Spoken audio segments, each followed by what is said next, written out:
What is currently happening, programs? Welcome to the Grid VR, where I'll be bringing you this week's news in virtual reality. It's Sunday the 16th of September 2018, and all I can say this week is, let's take an on-location vacation.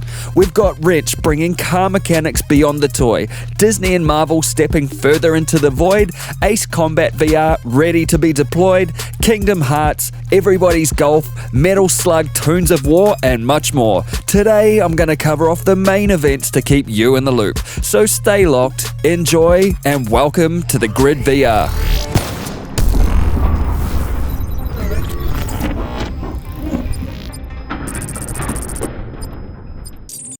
Hi programs, gonna have to quick fire it this week as I'm swamped, but still want to share with everyone all the cool VR news I've seen this week. So in no particular order, Wrench is a car mechanic sim from Missing Digit that lets you run a motorsport prep shop using a Rift, Vive, or experimentally a WMR headset. I covered the prototype demo vid back in August last year on the Grid VR, and I've got to say, it looked an absolutely stellar concept then, but what it looks to have become since is something of an absolute must try for fans of anything car related. On top of that, before attempting work on the real thing, it would be a shitload more exciting to learn about car mechanics this way instead of reading text from a book. Just saying. Wrench will hit early access in fall this year, support a traditional desktop keyboard and mouse setup, as well as have a VR mode. And you'll also be able to seamlessly switch between the two modes while you liaise with your customers and build their machines. If you like what you see on screen, I'd highly recommend you hit the description of this vid and check the links there. Windlands 2 has been released to the public, and holy hell, it's way better than I thought it would be. Like, seriously, I get it now. It's a huge leap in the right direction from the first game, and I can wholeheartedly recommend it to anyone with a reasonable tolerance for VR motion. As an epic soaring simulator, it's the best in class, and with an added ability to swing circles around living machines, draw your bow mid-air before firing a bolt to shatter their paneled weaknesses, and then grapple onto the nearest swing point to correct your trajectory for the next attack, it's a winner. Kingdom Hearts is getting a free VR experience in the form of a 10-minute interactive demo where you can wield a Keyblade in what looks like a few different environments. Nothing mind-blowing, but great to see Disney and Square Enix dabbling in the VR vortex. This one will hit the PSVR sometime in the future, though I've got no idea when, but stay tuned here for updates. On that Disney note, The Void, which is a location-based VR experience where you can enjoy room-scale VR in a warehouse-sized environment across multiple locations around the USA, has partnered up with Lucasfilm's immersive entertainment division to bring 5 new experiences based on the Walt Disney and Marvel universe.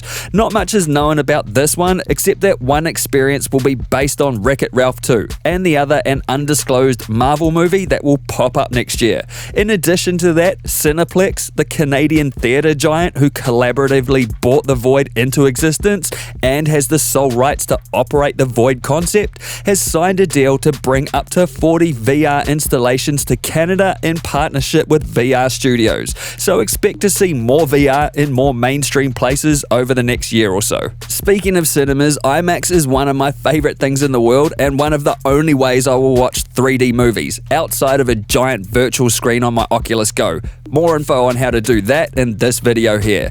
And now that a program labeled Bowcut has made an IMAX environment for virtual desktop, I'd still totally go to the real thing, but I'm keeping this one for more rainy days. Everybody's Golf is coming to the PSVR in 2019 and will let you swing a DS4 or PS Move controller to attempt par for the course in VR. Looks like this will trade the 3-click swing mechanic for a more real-time swing, aligning it with the surprisingly realistic ball physics of the previous games in what otherwise looks like cartoon kids fun. Ace Combat 7 Skies Unknown will be getting a VR mode on the PSVR, courtesy of Bandai Namco and Sony Entertainment. This was announced a few weeks back at Gamescom, but has popped up again at TGS this week and will feature around 3 hours of gameplay and about 5 separate missions to complete in VR. Set for a January 18th, 2019 release, this game will miss the Christmas list, but will still be worth a look in the new year for fans of the series. Room-scale Metal Slug VR is about to be a thing thanks to a collab effort between Studio Rockhampton, the team behind World War Toons on the PSVR, and KT, a South Korean telecommunications provider. This one will be a VR-cade shooter which will combine World War Toons with characters from SNK's famed Metal Slug series, and will hit KT's V-Right arcades at the start of 2019. If you've ever built or looked into building a Raspberry Pi-powered retro console or arcade cab, you'll know that RetroArch is a piece of software that lets you play classic ROMs on more modern hardware. And if you're into VR too, it's likely you've thought about how cool that could be in VR. Well, EMUVR is about to hit open beta this month and is just that. EMUVR will be free, available for all major HMDs, and you'll be able to load up your ROMs using your hands and be the 8-bit badass you always were or always wanted to be. It's not totally clear yet, but it looks like Stage 9, the flat and VR fan recreation of the Enterprise D from the Star Trek TNG series, has been taken down without warning.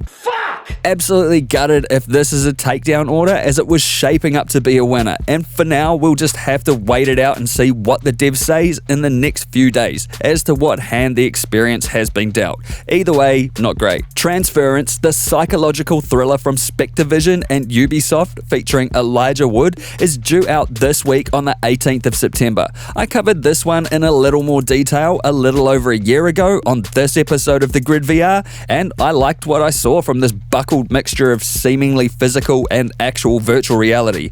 Links are in the description if you want to escape to a new dimension located in the room of a deranged mind. A program on Reddit called Hag87 has pointed out that the new Shadow of the Tomb Raider game has a native SBS 3D mode, allowing you to play the game in stereoscopic 3D on a virtual screen using software like Virtual Desktop, Vorpix, or Big Screen. I've had decent results from TriDef 3D and Dead Space myself, which you can see more of in this video here, and I actually really rate this type of VR gaming experience. So if you have this title and a VR headset, I'd recommend you try it out. Virtual Fighting Championship is a PvP multiplayer VR melee combat game which I covered in this episode of the Grid VR back in July. The game now has a release date of the 21st of September on the Steam store, with an Oculus store release soon to follow. And aside from having a VR Virtua Fighter vibe to it, there's also some unique features like a cooldown time when you've been hit to make the game more user-friendly and evenly competitive. If you're interested in this one, as always, all the links are in the description. And finally, a program on Reddit called Orpaga has made a label for VR gamers to download and use for more critical situations where... Oh my god! I'm squatting in here! And that's this week on the Grid VR. You can help support this channel by grabbing exclusive rewards on Patreon, and if you like this video, then crush that like button, have your say in the comments below, and hit the XO logo to subscribe if you wanna. I'll see you in the next one. Peace!